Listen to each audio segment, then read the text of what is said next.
Eh bien, bonjour à tous, bonjour à tous les membres d'Agir pour le climat, belle association avec laquelle l'ADEME collabore régulièrement. Et donc, c'est un vrai plaisir aujourd'hui de vous parler des scénarios Transition 2050 que l'ADEME a réalisé pendant toute l'année 2021 et continue à finaliser en 2022. Peut-être un petit mot sur l'ADEME et sur moi. L'ADEME, c'est l'agence de la transition écologique, agence gouvernementale qui dépend du ministère de la transition écologique, qui a une mission, hein, c'est d'accélérer et d'accompagner les acteurs dans la transition écologique. Vous le savez tous, à Agir pour le climat, il y a urgence, et l'ADEME était là pour essayer d'accompagner les entreprises, les collectivités, les citoyens à relever ce défi. Et moi, je suis Fabrice Boissier, donc le directeur général délégué de cette belle maison qu'est l'ADEME.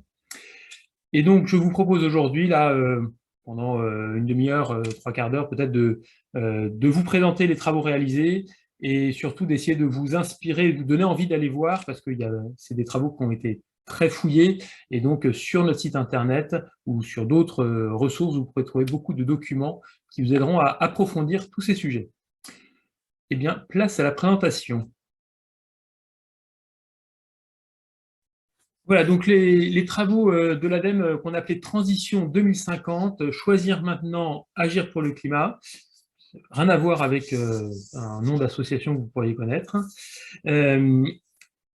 L'idée, c'est de se placer là où nous sommes aujourd'hui en 2022, avec cet objectif mondial de neutralité carbone en 2050 pour respecter l'accord de Paris, et se poser la question comment la France peut y arriver, peut contribuer à cet objectif mondial. Et quand je dis la France, pour les besoins de la modélisation, nous sommes restreints à la France métropolitaine à ce stade. Nous travaillons ensuite sur les Outre-mer. Mais donc notre périmètre, c'est comment atteindre la neutralité carbone en 2050 au périmètre de la France métropolitaine. Quelques mots pour vous décrire la méthode et les scénarios que nous avons produits, et puis après, je vous présenterai les résultats de ces différents scénarios. Alors, l'objectif, au-delà de, je l'ai dit, d'atteindre cette neutralité carbone, c'est d'explorer le champ des possibles. Il faut absolument qu'on sorte de cette idée que la neutralité carbone, soit qu'elle n'est pas possible, soit qu'il y a une seule voie pour l'atteindre, parce que nous sommes convaincus à l'ADEME qu'on peut choisir encore, mais que tous les choix que nous ferons ont des conséquences et impliquent d'autres choix à faire. Et donc, il faut explorer la cohérence d'ensemble des scénarios qu'on propose, et surtout éclairer les décisions qu'il faut qu'on prenne très très vite, parce que face à l'urgence, on sait que tout ce qui va se jouer d'ici 2030, en gros, dans les 8 prochaines années, va être crucial pour l'atteinte ou non de cette transition et de la neutralité carbone. Pour faire cela, nous avons choisi 4 scénarios contrastés que nous avons inspirés des travaux du GIEC dans le rapport 1,5 degré il y a quelques années, où le GIEC avait présenté différentes philosophies de transition de société qui permettaient d'atteindre la neutralité carbone. Nous avons essayé de faire un passage à l'échelle et de décliner ça à l'échelle de la France. Et donc, à chaque fois, on va parler de scénarios de société. Une conception du monde, des organisations sociales, un modèle économique, des choix techniques qui sont tous cohérents et qui permettent à une société de s'engager dans une voie avec un consensus démocratique, puisque nous nous plaçons bien sûr dans l'idée que la France reste une démocratie et donc que ces choix sont partagés, discutés et décidés et ensuite mis en œuvre par les pouvoirs publics.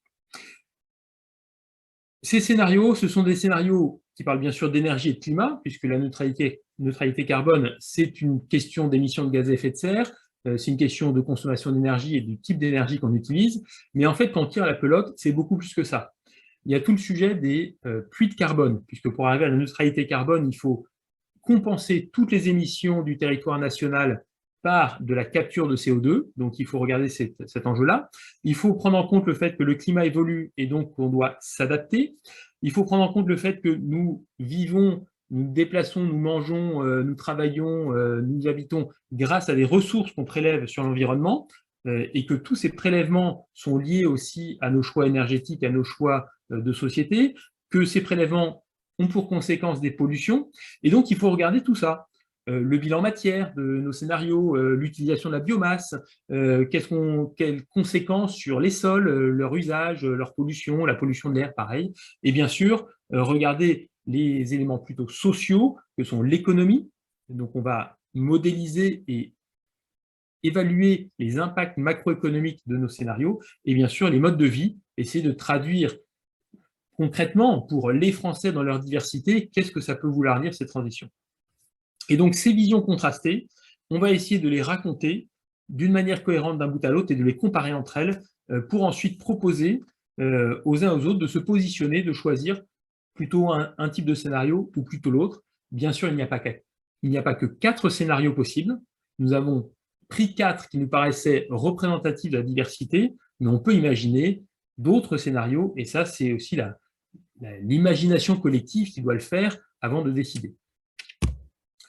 Notre méthode de travail, c'est une méthode, je le reconnais, principalement d'ingénieur, mais matinée quand même d'un peu de sciences humaines et sociales, puisqu'à l'ADEME, on a quand même des compétences et des expertises assez fortes pour essayer de décrire tous les compartiments technico-économiques de la société. Comme je l'ai dit, on part d'hypothèses communes pour la scénarisation, qui sont les récits associés à chaque scénario. Quelle image du monde on a, vers quoi on veut aller, est-ce qu'on veut une société plutôt égalitaire, plutôt libérale, quelles grandes orientations on prend sur le modèle d'aménagement du territoire, sur le modèle industriel, sur le modèle agricole, des grandes orientations, tout ça devant être cohérent. Et à partir de ces grands éléments de cadrage, pour chaque scénario, on va décrire des modélisations sectorielles en fonction de l'imaginaire social qu'on a, qu'est-ce qu'on va dire sur la manière d'habiter, sur la manière de se déplacer, etc., etc. Et donc, tous ces secteurs, bien sûr, ils sont interdépendants. Donc, pour faire cette modélisation, à chaque fois, on fait un premier pas, on a un outil intégrateur qui vient vérifier ce que ça donne en termes de bilan énergétique, de bilan du gaz des sols, bilan de la biomasse, pour vérifier que ça boucle. Et on est obligé d'itérer plusieurs fois. On a fait plus de 5 itérations dans notre travail qui a duré 2 ans, pour finalement arriver à une modélisation des secteurs qui soit cohérente dans son ensemble et qui respecte la contrainte de neutralité carbone en 2050. Et après, on a une phase d'analyse de ces résultats, une analyse multicritère, où on va regarder les impacts du modèle décidé sur tout un tas de facteurs, non seulement la neutralité carbone et l'impact énergétique, mais aussi les enjeux d'artificialisation, de qualité de l'air, d'empreinte matière, empreinte macroéconomique, et puis des analyses un peu plus détaillées sur la robustesse, certaines filières qu'on a explorées plus en détail. Donc voilà un travail très très fouillé, foisonnant, 685 pages quand même de rapport. Rassurez-vous, il y a aussi des synthèses et des résumés qui vous permettront d'y entrer plus facilement si vous le souhaitez. J'en viens maintenant à présenter nos 4 grands scénarios. Ils ont chacun un nom, chacun une description détaillée. Je vais vous donner juste quelques lignes qui vous permettront de les situer un peu dans l'idée de la société qu'ils représentent. Le scénario 1, c'est le scénario qu'on a appelé « Génération frugale ». C'est un scénario qui représente une société qui, en 2050, a vraiment fait un virage fort par rapport à la société aujourd'hui, dans la direction d'une recherche de sens, une transformation importante des modes de vie, de consommation, pour atteindre la neutralité carbone, mais aussi pour être une vie plus intégrée dans la nature auquel on considère que l'humanité appartient comme un tout. Et ça se traduit forcément par des grandes transformations. Quelques exemples ici sont affichés à l'écran. Les habitudes alimentaires sont profondément transformées. On mange beaucoup de moins de viande. Il y a un tiers de la population qui est végétarien, un tiers qui est flexitarien, l'autre tiers qui continue à consommer modérément de la viande. Mais toute cette alimentation, en tout cas, elle est bio à 70%, elle est très locale, de saison, de proximité. Et donc, on voit quelque chose d'assez différent du modèle actuel.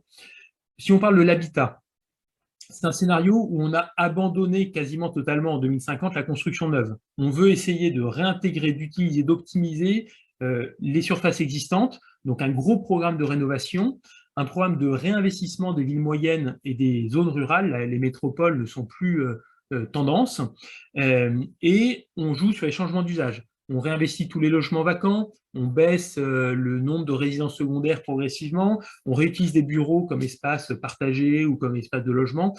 Donc, on redessine l'aménagement du territoire et l'habitat. C'est aussi, au niveau des transports, forcément, si on va plus sur des zones villes moyennes et zones rurales avec du localisme dans l'alimentation, mais aussi dans la consommation, la demande de mobilité, que ce soit pour les gens ou pour les biens, diminue et on arrive à baisser d'un tiers les kilomètres parcourus par personne et la moitié des déplacements se fait à vélo ou à pied. Du côté du modèle industriel, on est sur un modèle qui va ne pas s'appuyer sur les technologies pour faire sa transformation à atteindre la neutralité carbone. On continue à avoir une industrie qui est productive, qui continue à s'améliorer de manière incrémentale, mais on n'est pas sur des grands plans d'innovation. On va privilégier le low-tech, on va privilégier une économie circulaire de la proximité avec de la réparation locale, et comme on a des technologies simples, ça peut se développer beaucoup. On favorise le Made in France, on a une logique de localisme, et les échanges internationaux diminuent drastiquement. Et c'est une société qui n'est pas obsédée par l'indicateur du PIB et va plutôt chercher des nouveaux indicateurs de prospérité. Voilà pour ce premier scénario. À côté de ça, on a un deuxième scénario qu'on appelle coopération territoriale, qui lui va aussi miser sur une transformation profonde de la société, mais va jouer sur quelque chose de plus progressif et de plus concerté. Le scénario 1 devait avancer très vite pour arriver sur son nouveau modèle. Le scénario 2 va attendre de faire du consensus dans une gouvernance ouverte, partenariale, au niveau des territoires, mais aussi au niveau national, en cherchant des coopérations pragmatiques et en ayant un souci de cohésion sociale. Dans ce scénario aussi, on voit les grands facteurs d'évolution que j'ai décrits pour le scénario 1 qu'on retrouve.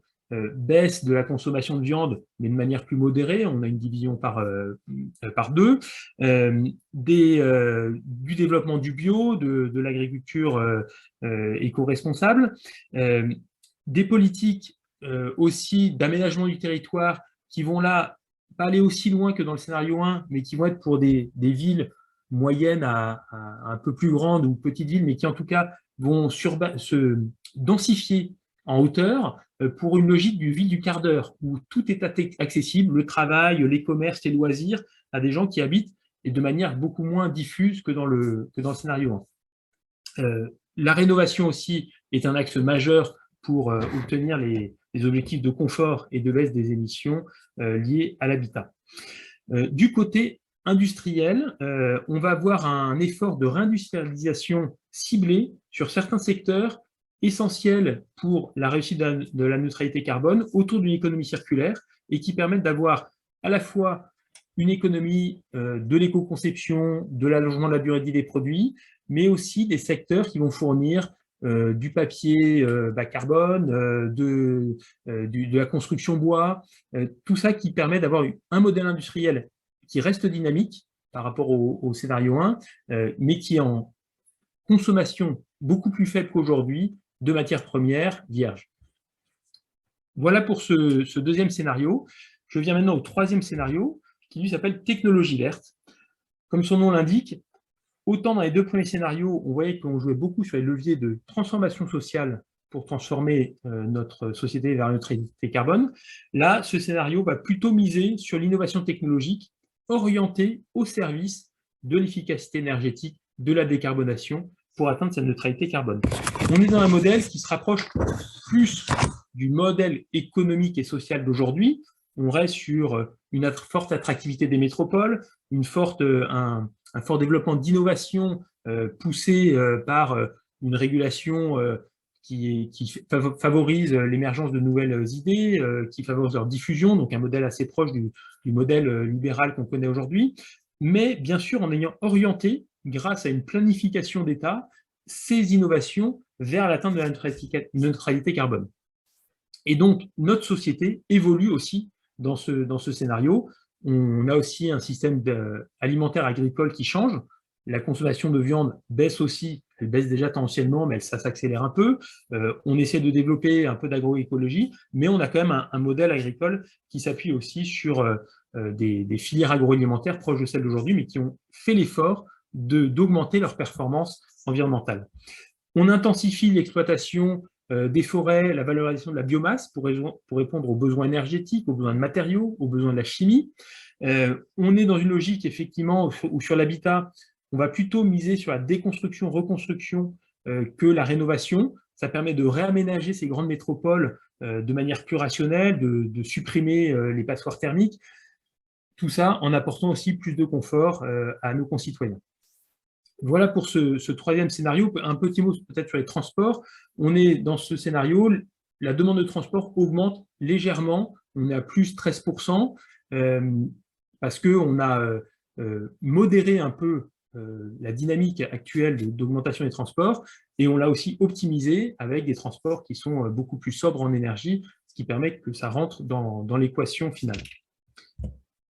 Le dernier scénario, scénario 4, il s'appelle Paris réparateur.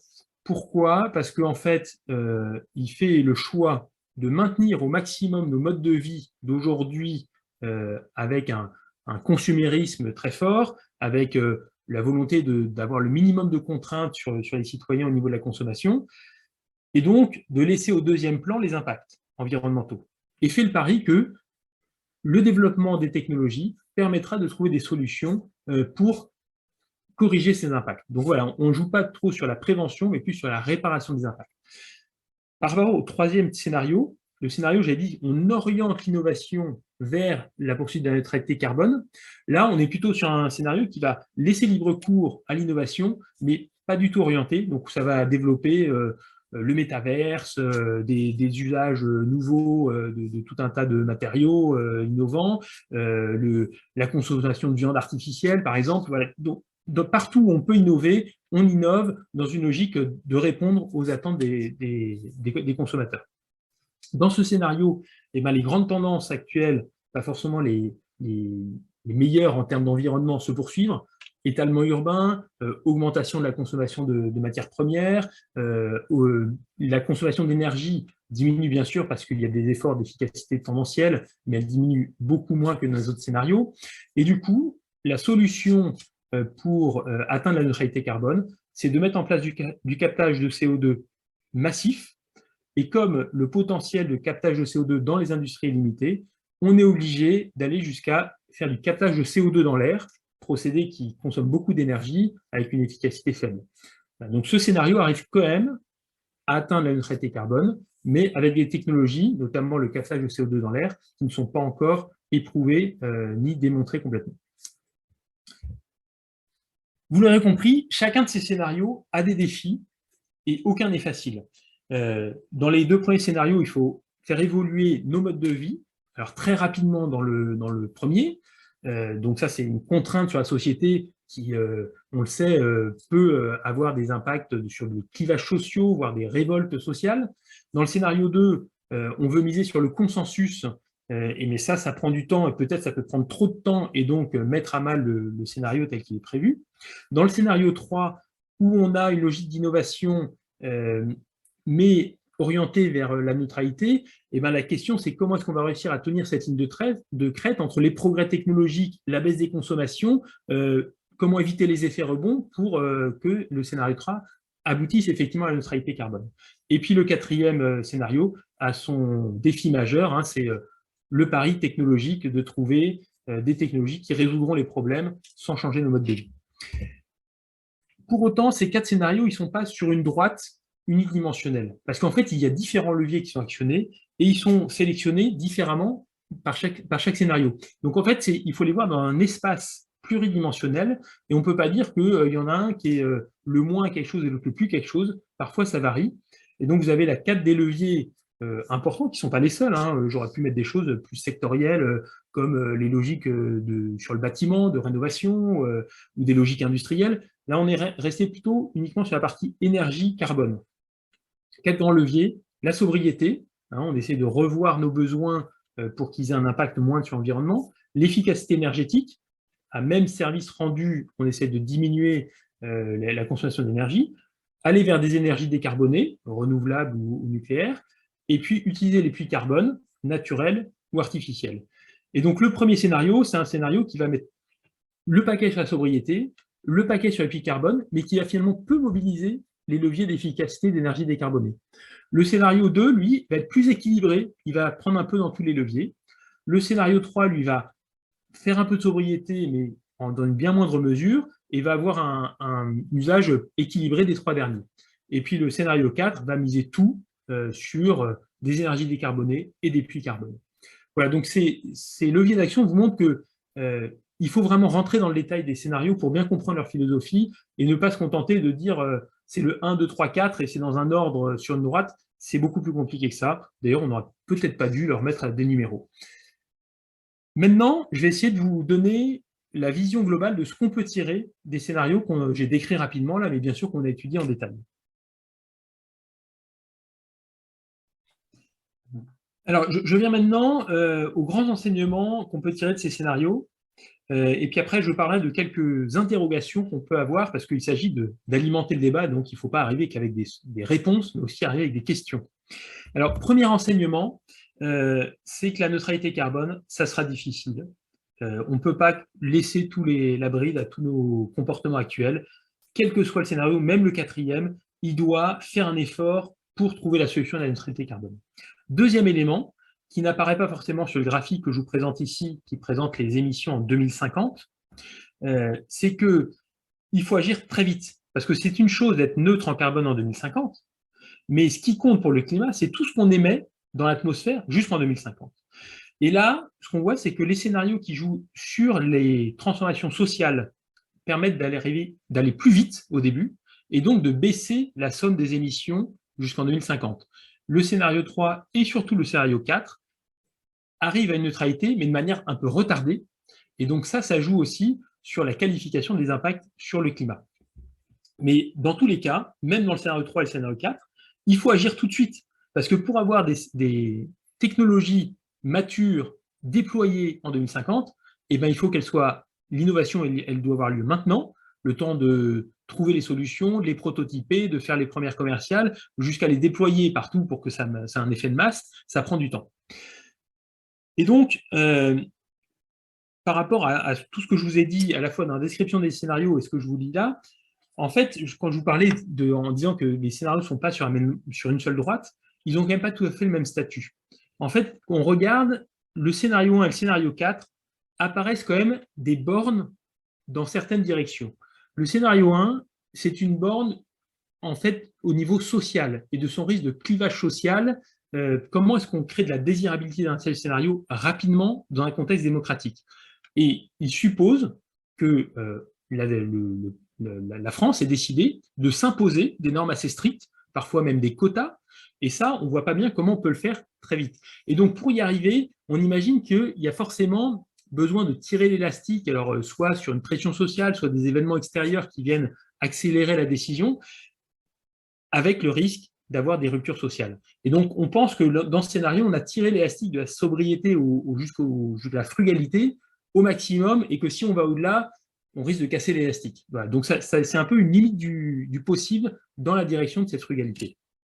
À l'opposé, le scénario 4, lui, il tire une limite dans le risque de reposer sur des technologies qui ne sont pas matures aujourd'hui. Je l'ai dit, avec le captage de CO2 dans l'air, c'est une technologie qu'on ne connaît pas encore très bien, qui va mettre du temps à se déployer, et donc on atteint la neutralité carbone en 2050, mais ric-rac, hein, c'est-à-dire que c'est plutôt en 2040 qu'on va vraiment baisser grâce au captage massif des émissions. Et donc ce scénario tire l'élastique du pari technologique au maximum. Entre les deux, les scénarios 2 et 3, dans des dimensions différentes, sont plus sur des trajectoires qui me paraissent atteignables plus facilement dans un contexte démocratique. Bien sûr, je l'avais dit en introduction, ça ne veut pas dire qu'il faut faire un choix entre ces deux scénarios.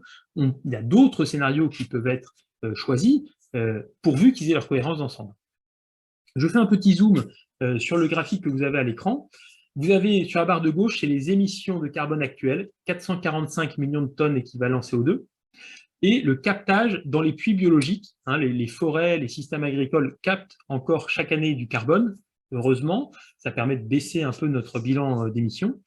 Et c'est ça qu'il faut transformer pour aller vers la neutralité carbone.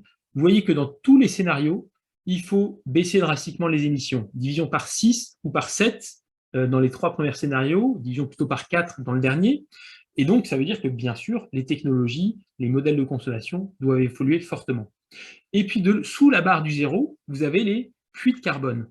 En vert, les puits naturels, et en gris, les puits artificiels. Et vous voyez que les paris sont faits un peu différemment dans les différents scénarios. Hein. Le scénario 1 et 2 s'appuient principalement sur les puits naturels, et même exclusivement pour le scénario 1. Et les scénarios 3 et 4 développent des puits artificiels, captage-stockage de carbone, soit dans des usines, soit dans l'air pour le scénario 4. Ce qu'on voit, c'est que le puits naturel est en tout cas incontournable. Il n'y a pas de neutralité carbone si on n'a pas des puits naturels qui continuent à fonctionner, et j'y reviendrai par la suite. Deuxième élément, pour arriver à cette neutralité carbone, on a besoin de réduire la demande d'énergie. Vous le savez tous, l'énergie, c'est 80% des émissions. Et donc, il faut bien sûr agir sur ce vecteur-là. Mais il ne faut pas agir que sur ce vecteur, parce que l'énergie, elle est liée à des besoins en matériaux. On consomme de l'énergie pour produire des matériaux, et que les matériaux, ils consomment aussi des ressources naturelles qui ont aussi des impacts sur l'environnement. Et donc, c'est l'énergie et les ressources qu'il faut maîtriser en consommation. Du côté de l'énergie, on a deux facteurs pour réduire la demande d'énergie. Je l'ai dit tout à l'heure dans les grands leviers. C'est la sobriété d'un côté, l'efficacité énergétique. Je précise un peu ces deux termes pour pas qu'on les confonde. La sobriété, ce n'est pas de la frugalité, c'est simplement qu'on va re-questionner nos besoins et qu'on va y répondre. Donc, il n'est pas question de ne pas satisfaire les besoins. On a tous besoin de se chauffer, de se déplacer, de se nourrir. On va continuer à répondre à nos besoins, mais différemment, en utilisant éventuellement des modes sociaux différents, en revoyant peut-être le sens profond de ce qu'on cherche dans nos besoins, et pour qu'on les satisfasse en limitant les impacts sur l'environnement. Donc c'est un levier qui est très social et individuel et qui n'a pas besoin de beaucoup de technologies, même si les technologies peuvent aider à avoir des comportements plus sobres. L'efficacité énergétique, au contraire, elle va jouer à un système de production-consommation donnée et va jouer sur l'efficacité du système, c'est-à-dire que pour le même produit final, on va réduire les besoins énergétiques. Ces deux leviers nécessitent une modification radicale de mode de vie. Parce que, je l'ai dit, la sobriété, c'est beaucoup de social, mais la technologie aussi. Si vous voulez avoir de l'efficacité énergétique dans les transports, par exemple, qui est le secteur qui doit diminuer le plus ses émissions, vous êtes obligé de changer le modèle de transport. Avoir plus de transports en commun, passer massivement à l'électrique, et donc ça veut dire que vous remettez en question l'industrie automobile, l'organisation de nos transports aujourd'hui, les infrastructures aussi, et donc tout ça, ça joue par ricochet sur nos modes de vie. J'ai fait un focus sur l'énergie, il faut aussi faire un focus sur les ressources, je disais que c'est l'autre facteur important, et là, l'élément crucial pour arriver à baisser nos consommations de ressources, c'est l'économie circulaire. L'économie circulaire, dans une vision élargie, ce n'est pas uniquement le recyclage des déchets, c'est l'éco-conception, c'est le développement de l'économie de la fonctionnalité, c'est l'allongement de la vie des produits, c'est le développement de la réparation, c'est le recyclage et la réincorporation des matières recyclées dans nos systèmes industriels, ce qu'on ne fait pas encore bien aujourd'hui. Donc tout ce système, il permet de diminuer fortement les besoins de ressources primaires, et même les besoins de ressources tout court, parce que quand vous faites de l'éco-conception, vous avez besoin de moins de ressources, qu'elles soient primaires ou recyclées. Et donc ça permet aussi de baisser fortement les consommations d'énergie et les émissions de gaz à effet de serre. Et puisque je parle de ressources, j'en profite pour souligner que derrière le mot ressources, il y a beaucoup de choses. Et alors, on n'a pas terminé complètement l'évaluation des impacts sur tous les différents types de ressources de nos scénarios, mais vous avez là à l'écran l'exemple, par exemple, de l'impact sur la ressource en eau. Vous voyez que le modèle agricole entre le scénario 1 et le scénario 4 ont des impacts qui vont d'un facteur 1 à 2, voire plus que 2. Parce que quand vous avez un modèle d'agroécologie locale, très végétarienne, vous avez besoin de beaucoup moins d'irrigation, alors que quand vous êtes sur un modèle d'agriculture intensive, peut-être plus exposé aux aléas climatiques, vous allez devoir développer la ressource en eau pour l'irrigation. Et donc, on sait qu'avec le changement climatique, il y a un enjeu de ressources en eau. C'est aussi un critère qui doit servir à évaluer nos scénarios. Troisième grand enseignement, j'ai dit qu'on avait besoin de puits carbone naturel, mais en fait, on a besoin du vivant pour tout un tas de choses dans notre transition écologique. Et ça, je dirais, c'est l'éléphant au milieu de la pièce, qu'on n'avait peut-être pas vu assez collectivement au niveau de la société française et mondiale. C'est que la transition écologique, c'est une affaire de relation de l'humanité avec le vivant. Pourquoi? Parce que le vivant, c'est ce qui nous permet de nous nourrir, c'est ce qui nous permet aussi de nous chauffer avec la biomasse, et que de plus en plus on développe des usages énergétiques de la biomasse diversifiés, les biocarburants, le biogaz, la production d'électricité à partir de biomasse. Et le vivant, c'est aussi ce qui va nous fournir les puits de carbone, et aussi on voit se développer la bioéconomie, où la biomasse va nous fournir des matériaux, par exemple le bois pour la construction, qui permet de remplacer du ciment, qui est très émetteur de gaz à effet de serre, mais aussi de la chimie. Si on ne veut plus faire de pétrochimie, on va faire de la chimie biosourcée. Et donc, on voit que la demande de biomasse, elle se multiplie, quels que soient les choix qu'on fasse. Et donc, puisqu'on veut des scénarios cohérents, il faut qu'on vérifie à chaque fois que dans les modèles de société qu'on propose, ce qu'on consomme pour l'alimentation, pour l'agriculture, pour la bioéconomie, pour l'énergie et pour les puits de carbone, ça réponde à une équation de disponibilité qui est ce qu'elle est. Et donc, il va falloir faire des choix d'arbitrage. Dans le scénario 1, si je fais beaucoup de puits de carbone, je n'aurai plus beaucoup de possibilités d'utiliser la biomasse pour l'énergie. A contrario, dans le scénario 3 et 4, j'ai utilisé beaucoup la biomasse sur l'énergie, je devrais renoncer à mes puits de carbone. Si j'ai une agriculture qui exploite beaucoup le potentiel naturel, comme dans le scénario 3 ou 4, et je vais être obligé de rogner sur les puits de carbone ou sur la production de biomasse pour les matériaux, et réciproquement, si j'ai une agriculture et un modèle alimentaire qui baisse la pression sur les écosystèmes, je vais avoir plus de marge de manœuvre. 3 éléments importants. Ça veut dire qu'il faut avoir un équilibre entre différents usages. Ça veut dire aussi qu'il faut préserver les fonctions écologiques qui permettent à l'agriculture de produire, à la forêt de faire du bois, de stocker du carbone dans les sols. Et ça dépend beaucoup des modèles d'exploitation qu'on prend. Quand vous faites des coupes rases en forêt, on sait très bien que ça a un impact sur le puits carbone beaucoup plus important que si vous faites une récolte raisonnée. Quand vous faites des prairies permanentes, ça sert à l'agriculture et ça stocke aussi du carbone. Et puis c'est aussi un réservoir de biodiversité. Si vous, au contraire, vous êtes que sur l'agriculture intensive et de l'élevage pas extensif, eh bien, vous allez perdre un potentiel de développement de puits de carbone. Et dernier point, l'adaptation. On sait que le climat change. Nous, on va avoir à s'adapter, mais aussi les écosystèmes doivent s'adapter.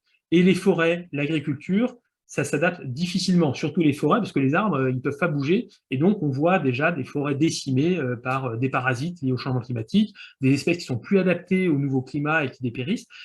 Et si on n'a réussi pas à faire cette adaptation, tous nos scénarios neutralité carbone s'écroulent.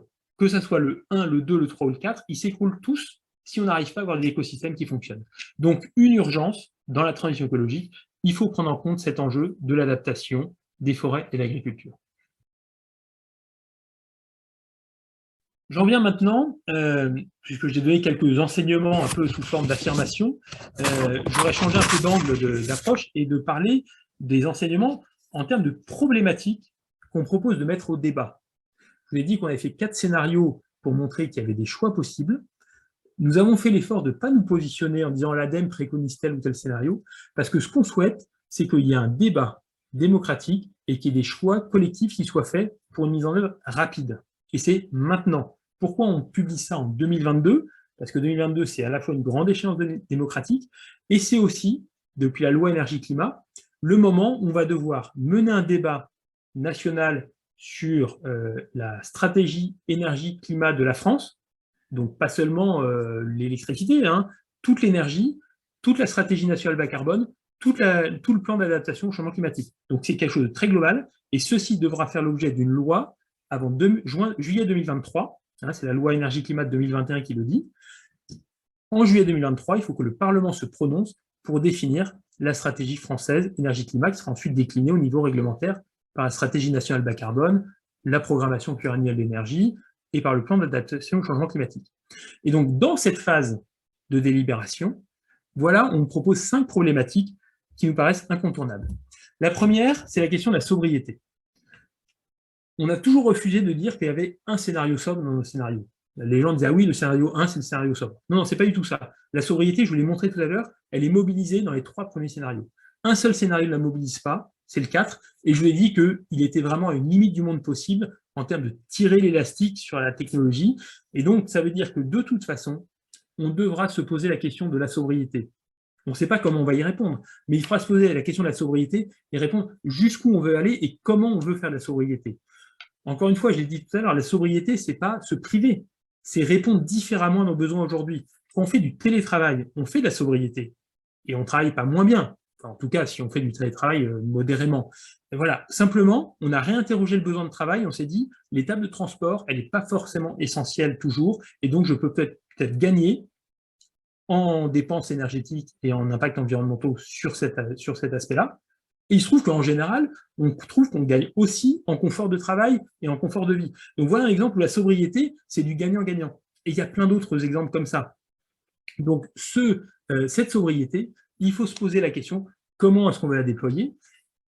Ce qui est compliqué, c'est que, bien, je le disais tout à l'heure, la sobriété, individuellement, on peut faire des choses, mais on est vite limité. Il faut le faire socialement. Pourquoi est-ce qu'on peut faire du télétravail aujourd'hui? Parce que les entreprises ont accepté de mettre en place du télétravail, parce qu'il y a un cadre réglementaire qui est adapté, qui s'est mis, parce qu'on développe des tiers-lieux, parce que Internet fonctionne. Et donc, il faut que la structure sociale s'adapte aussi à ces nouvelles orientations sur la sobriété. Et autre élément de la sobriété, peut-être la plus négative, c'est que la sobriété était, au moins jusqu'à il y a quelques semaines, où elle est devenue plus à l'ordre du jour, maintenant qu'on a vraiment une crise énergétique liée à la situation en Ukraine, mais jusqu'à présent, c'était quand même un mot qui était un peu repoussé en dehors du débat public consensuel, parce qu'on considérait que c'était clivant et réservé aux écologistes radicaux. En fait, ce n'est pas le cas. Mais simplement, ça heurte le mode de pensée dominant du consumérisme. Faire de la sobriété, ça veut dire réinterroger le dogme ou l'imaginaire de dire qu'on peut consommer autant qu'on veut sans se poser de questions. La sobriété dit il faut se poser la question de ce qu'on consomme.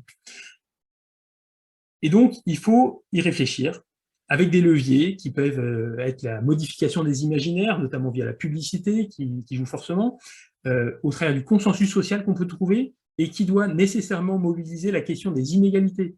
Parce que faire de la sobriété et réinterroger nos besoins, c'est beaucoup plus facile quand on a des besoins qui tournent vers le superflu que quand on a déjà du mal à satisfaire nos besoins primaires. Quand on se chauffe à 16 degrés parce qu'on est dans une passoire thermique, parler de sobriété, c'est très bien, mais si on ne donne pas la possibilité aux gens de le faire, ça ne sert à rien. Et donc, bien sûr, une société qui va aller vers la sobriété va devoir faire un effort de réduction des inégalités, un peu dans la logique de l'économie du donut, que vous connaissez sans doute. Il faut garantir un socle de satisfaction des besoins à tout le monde, et il faut aussi ne pas aller trop loin, parce que sinon ça brise toute la spirale collective de sobriété.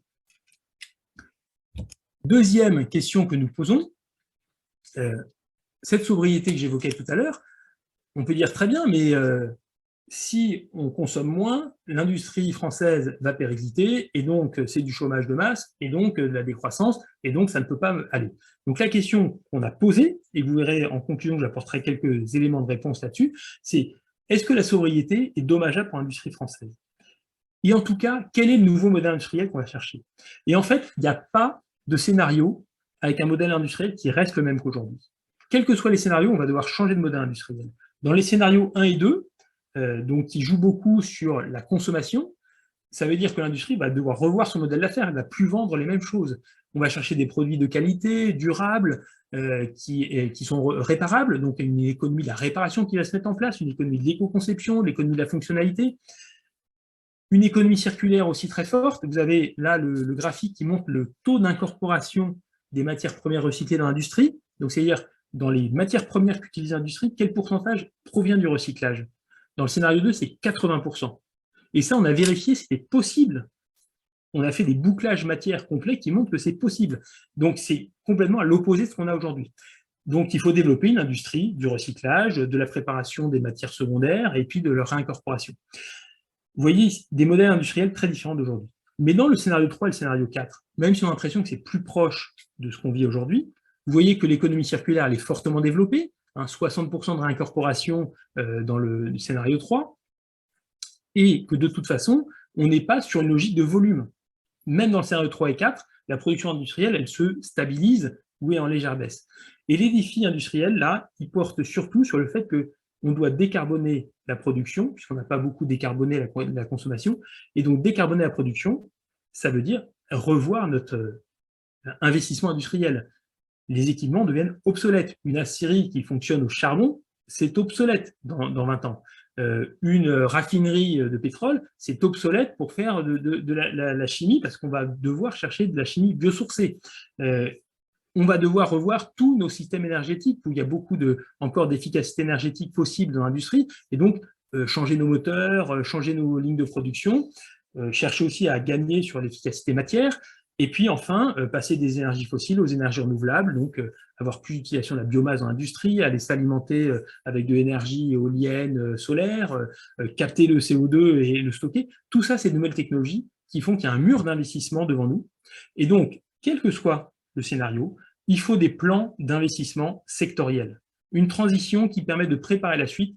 Et ces plans, ils vont concerner les pouvoirs publics, les industriels au premier chef, mais aussi les salariés, parce qu'il va y avoir des changements de métier. Et donc, il faut vraiment aller dans une logique territoriale. Il faut mettre autour de la table l'ensemble des parties prenantes, sinon il n'y aura pas de modèle industriel possible, il n'y aura surtout pas d'acceptation sociale du modèle industriel, parce qu'on a toujours le spectre de la désindustrialisation qui a fait beaucoup de mal dans les 20 dernières années, qu'il faut réussir à arrêter. Troisième problématique. Est-ce que les puits naturels de carbone, j'en parlais tout à l'heure, j'ai dit qu'ils étaient nécessaires pour atteindre la neutralité carbone. La question, c'est est-ce qu'on peut s'appuyer uniquement sur eux? Dans les deux premiers scénarios, vous avez vu, on arrive à cette neutralité carbone juste avec les puits naturels, mais au prix d'efforts très importants de réduction des émissions, de réduction de la consommation d'énergie. Et donc, en s'appuyant beaucoup sur les modes de vie. Et j'ai dit que ces puits naturels, ils étaient fragiles. Donc, est-ce que ce n'est pas un pari aussi de ne s'appuyer que sur les puits biologiques? Dans le scénario 2, par exemple, on développe la technologie de captage de CO2, même si on ne l'utilise pas beaucoup, pour avoir une sécurité au cas où le puits naturel se dégraderait. Dans le scénario 1, on a une marge très importante du puits naturel et donc on s'autorise à ne pas faire ce développement technologique. Dans le scénario 3, on a un équilibre entre puits naturel et puits technologique. Et dans le scénario 4, on va aller chercher des technologies qui sont inefficaces, je le disais, parce qu'aller chercher le dioxyde de carbone dans l'air, ça consomme beaucoup d'énergie, 7% de la consommation d'électricité en 2050, donc qui en plus a augmenté, donc c'est énorme. Ensuite, il faut réussir à stocker le CO2, ça pose des questions d'acceptabilité. Donc, vous voyez bien que les puits naturels ont leurs limites, les puits artificiels ont leurs limites, l'équilibre entre les deux, c'est une question qu'il faut se poser tout de suite, parce que ça va orienter les choix et les limites qu'on se fixe à notre industrie, à notre modèle agricole, à notre modèle d'utilisation de la biomasse. Quatrième question, qu'est-ce qu'un régime alimentaire durable? On revient toujours sur cette question du vivant qui est au cœur de nos scénarios. Les besoins alimentaires mondiaux, ils vont doubler, on le sait à l'horizon 2050, il y a beaucoup de pays en développement qui vont avoir besoin de plus. L'alimentation, c'est des questions d'environnement bien sûr, mais c'est d'abord une question de santé, c'est aussi au cœur des pratiques sociales, surtout en France, et donc on ne peut pas considérer le régime alimentaire comme uniquement une conclusion de ce qu'on aurait pu décider sur l'agriculture et la consommation de biomasse. Non, non, l'alimentation, ça fait partie de nos éléments de consommation fondamentaux, et donc notre pacte social, il va tourner aussi autour du modèle alimentaire. Et donc, il va falloir décider de ce modèle alimentaire en même temps qu'on décide de la transformation de nos moyens de production. Avec des questions, qu'est-ce qu'on attend comme contribution de la biomasse pour les autres utilisations que l'alimentaire? Combien on veut de puits carbone? Et je vous ai dit, tout ça, c'est des vases communicants. Et derrière, il y a le modèle agricole. Quel modèle agricole? Comment est-ce qu'on préserve une agriculture en France qui nourrissent ces agriculteurs, alors qu'aujourd'hui, on sait que c'est quand même ric-rac. Comment est-ce qu'on fait pour que l'agriculture française reste un vecteur de dynamisme économique? La France exporte aussi à l'international, mais comment est-ce qu'on fait aussi pour que le modèle agricole soit moins émetteur de gaz à effet de serre? Vous avez ici le graphique des émissions actuelles, qui sont à près de 100 millions de tonnes équivalent CO2. On peut les diviser par plus que 2, mais si on ne fait pas d'effort, dans le scénario 4, on baisse même pas d'un facteur 2. Donc pour l'atteinte de la neutralité carbone, ça devient problématique. Et donc derrière les grands leviers, il y a bien sûr les questions de consommation de viande qu'on met toujours sur le devant, mais qui sont vraiment une question d'équilibre de consommation de protéines entre animal et végétal. Il y a derrière la question de la surconsommation, puisqu'on en sait que l'apport calorique par personne en France est quand même en moyenne un peu trop élevé. Il est en moyenne, donc ça veut dire que peut-être qu'il y a qui peuvent essayer de diminuer un peu leur apport calorique quotidien. Il y a des questions de saisonnalité, des questions de gaspillage alimentaire. Tout ça, c'est des leviers qui permettent de baisser l'impact de l'agriculture, de baisser l'impact de l'alimentation, et donc d'arriver plus confortable à l'objectif de la neutralité carbone en préservant le pacte social autour de l'alimentation. Dernière problématique, je sais qu'à Agir pour le climat, il y a ce souci de l'économie du bâtiment comme un facteur clé pour la transition écologique. Quand on parle du bâtiment, il y a bien sûr la rénovation, qui est déjà bien intégrée dans les politiques publiques, mais il y a d'autres enjeux qui émergent, comme celui de l'artificialisation, qui veut dire réinterroger la construction de bâtiments neufs, et ça c'est très très dur, parce que le bâtiment, c'est un secteur important de l'économie, il y a aussi une projection des imaginaires culturels qui font qu'on veut du petit pavillon, qu'on veut une extension des surfaces par personne, et donc il faut revoir l'économie du bâtiment d'une manière générale pour atteindre la neutralité carbone. Donc, est-ce qu'on réinterroge la manière dont on consomme du bâtiment, ou la manière dont on utilise plus le capital existant des bâtiments, et quelle technologie on va mettre pour construire de nouveaux bâtiments, ou pour rénover, on aura besoin. Et là, on voit que l'utilisation principalement de béton et d'acier, ça ne marche pas, sauf si on a transformé nos aciers en acier bas carbone, nos bétons en béton bas carbone, ou si on a trouvé des matériaux alternatifs. Le bois est aujourd'hui un très bon candidat pour devenir un élément structurant de la construction. Et puis, dans l'économie du bâtiment, il y a bien sûr aussi l'usage qu'on fait des bâtiments dans toute la durée de vie du bâtiment. Et donc, c'est-à-dire quelle consommation d'énergie, quels usages du numérique, des équipements électroménagers. Tout ça, ça joue bien sûr sur l'ensemble des leviers. Et là, autant je disais, la rénovation, on l'a bien regardé, c'est bien identifié comme un levier, autant les leviers technologiques pour la construction sont bien identifiés, mais la question de l'usage des bâtiments, le partage des lieux de vie, vous allez en Amérique du Nord, dans les logements collectifs, on partage très souvent des machines à laver, ça pose de questions à personne, en Suisse aussi. En France, pourquoi ça ne serait pas possible, sans rien perdre en termes de satisfaction de besoins? Vous avez la question des logements vacants, des résidences secondaires, tout ça, c'est une modification des imaginaires sociaux qui nécessite d'être travaillé dès maintenant si on veut pouvoir évoluer sans forcément aller dans la contrainte, mais faire évoluer ces imaginaires pour que collectivement, on aille vers une consommation plus sobre des bâtiments en termes d'impact CO2, énergétique et matériaux. Et puis du côté des technologies, il y a des vrais enjeux d'industrialiser la rénovation, d'industrialiser des constructions bas carbone, et donc il y a des enjeux de modèle industriel, de métiers, de qualification. C'est aussi un gros travail, mais en tout cas, il faut actionner ces leviers très très vite si on veut être au rendez-vous de 2050. Voilà, j'ai terminé un peu ce panorama des différentes problématiques qu'on voulait mettre en lumière dans l'idée d'alimenter le débat démocratique. Et je vous propose de faire deux focus maintenant, un petit focus sur l'énergie et un petit focus sur la macroéconomie. Alors, un point maintenant sur les conséquences énergétiques de nos scénarios. Vous avez compris que l'idée de l'ADEME, c'était vraiment de partir sur la transformation de la société pour aboutir à la neutralité carbone, et de ne pas partir sur un débat de quelle énergie on a besoin, mais il y a quand même un moment où il faut se poser la question, quelle énergie on va mettre en face des besoins, même si on a réussi à diviser par 2 dans certains scénarios la consommation d'énergie, il faut bien la produire. Alors, quels vont être les leviers, les sources d'énergie dans nos scénarios? Premier constat, c'est que le renouvelable devient largement majoritaire dans le mix énergétique. Et dire ça, c'est pas faire une insulte à l'industrie nucléaire, puisque dans nos scénarios 3 et dans notre scénario 4, on a mis même des nouveaux réacteurs nucléaires, mais simplement, quand on regarde l'ensemble du mix, c'est le renouvelable qui devient le vecteur principal, parce que dans la chaleur, dans les carburants, dans le gaz, il y a un potentiel de renouvelables énorme, et aussi dans l'électricité, puisqu'il faut chasser encore tous les énergies fossiles qui sont à la production d'électricité. Et donc, dans nos scénarios, alors c'est des choix des scénarios, je ne dis pas que c'est des valeurs nécessaires, mais on a entre 70 et 80% de l'approvisionnement énergétique qui est basé sur les énergies renouvelables. C'est très, très, très important. Donc, ça veut dire une modification totale du paysage.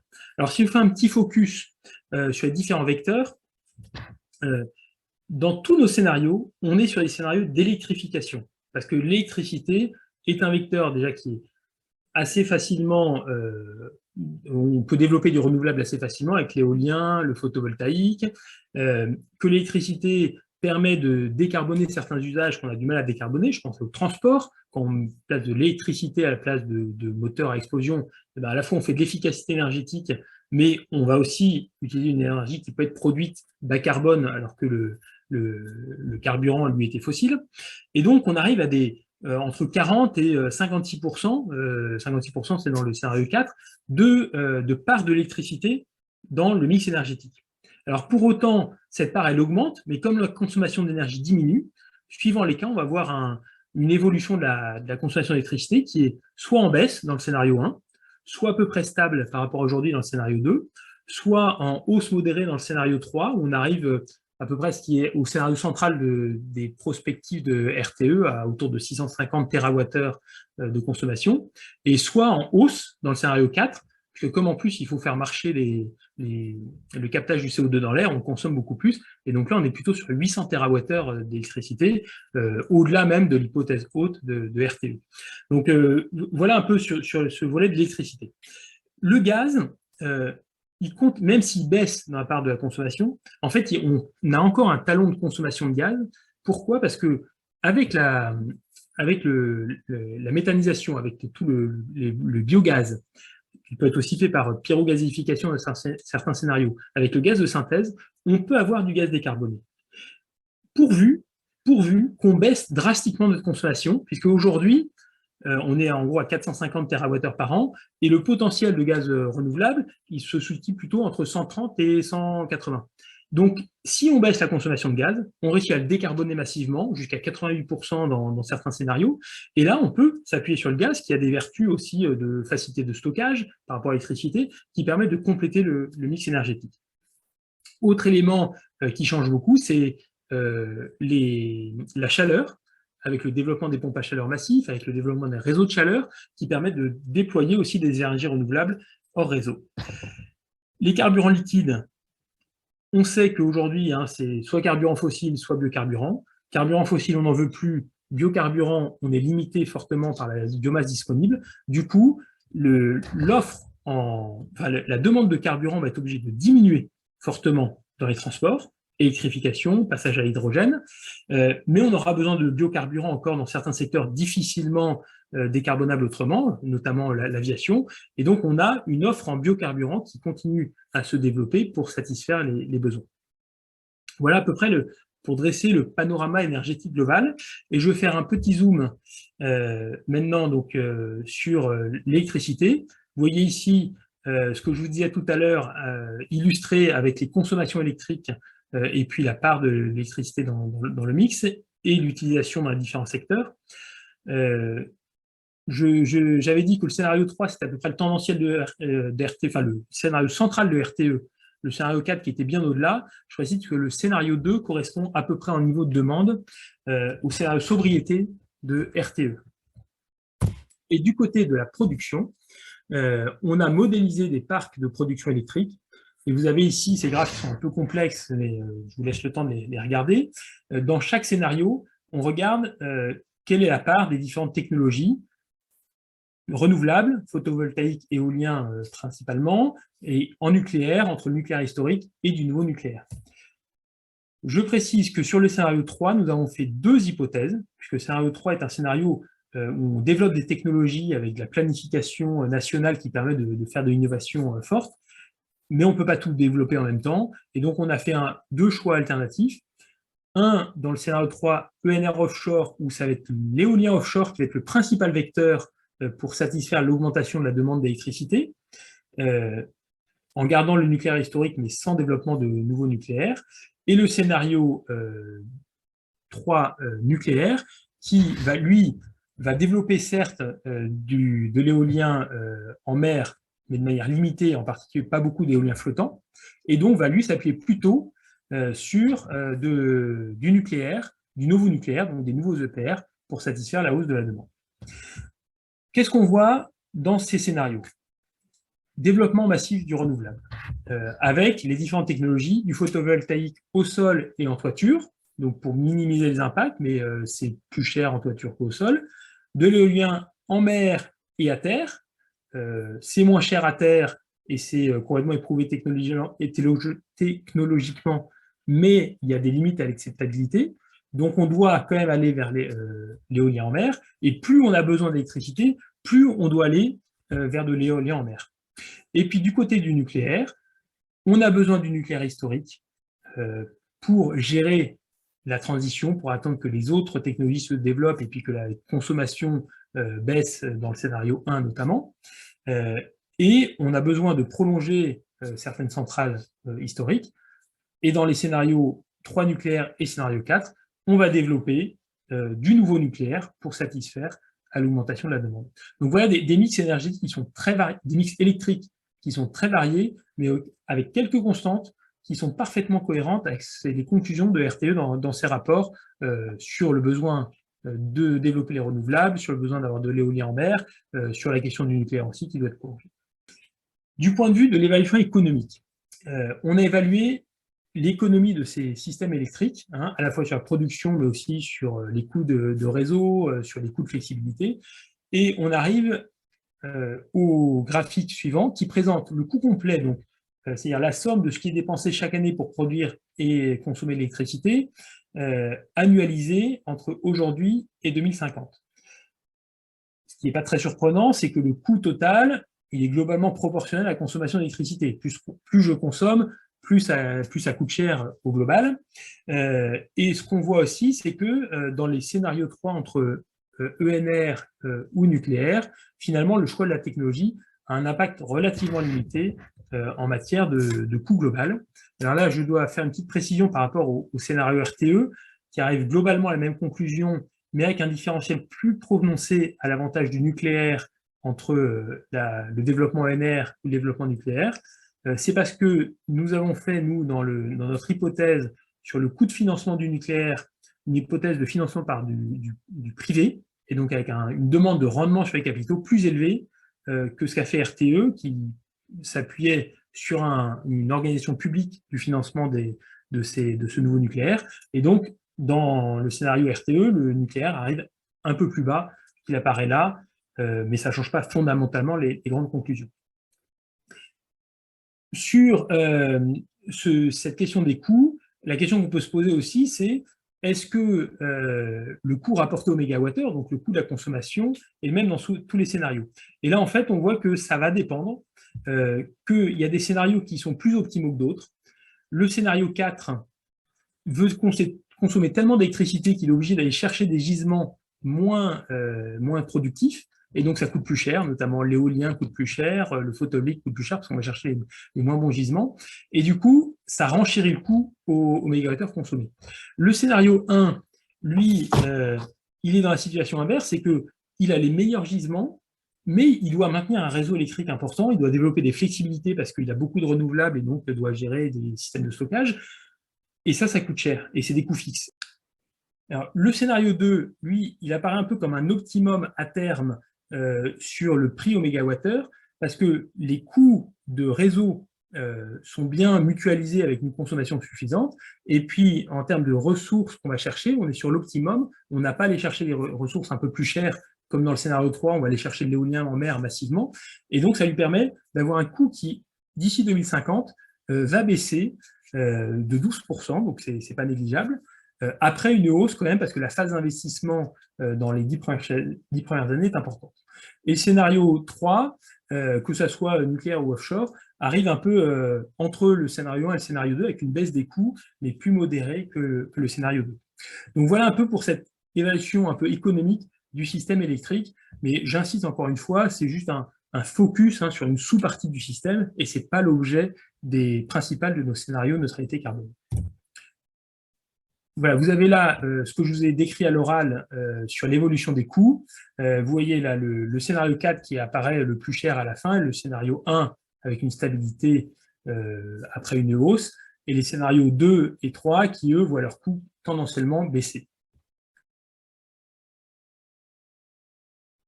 Pour terminer cet exposé, je vous propose de regarder un peu les conclusions sur la macroéconomie. Alors, je dois préciser en termes de méthodologie que nous avons publié nos scénarios fin novembre avec le cœur de la machine, le cœur du réacteur, où on décrit tous les secteurs, mais que beaucoup d'analyses aval n'étaient pas encore terminées et qu'on a publié sous forme de feuilleton. Et donc, il y a des feuilletons à la fin de l'année dernière, un feuilleton en février sur le mix électrique que je viens de vous présenter, et un feuilleton sur la macroéconomie qui a été publié fin mars.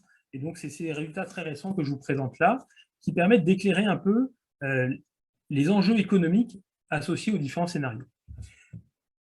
première conclusion qui nous paraît fondamentale, c'est de dire que tous nos scénarios apportent un gain de croissance du PIB par rapport à aujourd'hui. Alors, je dis ça avec un petit bémol pour le scénario 1, qui, comme il décroît très brutalement l'économie du bâtiment et la construction automobile dès les 5 premières années de modélisation, ça a un effet de freinage sur l'activité économique, et donc on a une petite récession pendant les 8 premières années. C'est vraiment lié au choix de ce scénario 1, un peu radical sur la brutalité du freinage, qui conduit à cette récession, mais après, il trouve aussi des leviers de croissance différents, mais des leviers de croissance. De même, le scénario 2, qui est sur une organisation sociale assez différente d'aujourd'hui, avec des modèles de consommation, de production très différents, est aussi un modèle qui produit la croissance, et qui produit même plus de croissance que le tendanciel, comme le scénario 3 et le scénario 4. Donc ça veut dire que tous nos scénarios sont croissants et ne sont pas décroissants, et qu'à l'exception du premier scénario, ils sont tous expansionnistes par rapport au scénario tendanciel. Ça veut dire qu'on fait un découplage entre la croissance du PIB et nos émissions de gaz à effet de serre sur le territoire national. On n'a pas encore fait les calculs en empreinte qui intégreraient les conséquences des importations, ça sera fait cet été, mais vu qu'on baisse aussi les importations, notamment dans le scénario 2, on a bon espoir que qu'on retrouve ce découplage. Ça vient contredire un peu une idée reçue qu'on a aujourd'hui, parce qu'on n'a pas observé encore ce découplage. Ce qu'on est en train de dire, c'est que si on met en place un contrat social qui s'engage vers la neutralité carbone, on arrive à maintenir et une économie prospère et une décarbonation.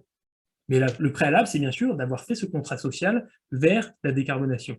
Et ça permet donc, dans ce cas-là, d'obtenir un découplage. Petite précision, donc l'origine de ces graphiques, c'est le modèle SREMI développé par l'ADEME et d'autres partenaires, qui est un modèle qui a été éprouvé, benchmarké avec d'autres, utilisé par le gouvernement français par ailleurs. Donc c'est un modèle qui est robuste, ce n'est pas une analyse de coin de table. Deuxième élément, quand on regarde un peu les facteurs qui contribuent à cette croissance. En fait, ça va être assez différent d'aujourd'hui. C'est-à-dire qu'on a des baisses de consommation d'énergie fossile, donc des baisses d'importation, qu'on va produire nous-mêmes notre énergie, ça produit de l'activité, donc c'est un effet de rentabilité pour l'économie. On va avoir des effets de substitution. On avait beaucoup de produits manufacturés avec donc des grands secteurs industriels, et on va remplacer ça par du service ou d'autres biens un peu différents pour satisfaire différemment les besoins. Et donc là, ça veut dire derrière une transition industrielle importante avec des emplois qui vont passer d'un secteur à un autre. Mais au total, au niveau de l'emploi, à part le premier scénario qui conduit à une baisse de l'emploi total, tous les autres scénarios conduisent à plus d'emplois dans l'économie que le scénario tendanciel.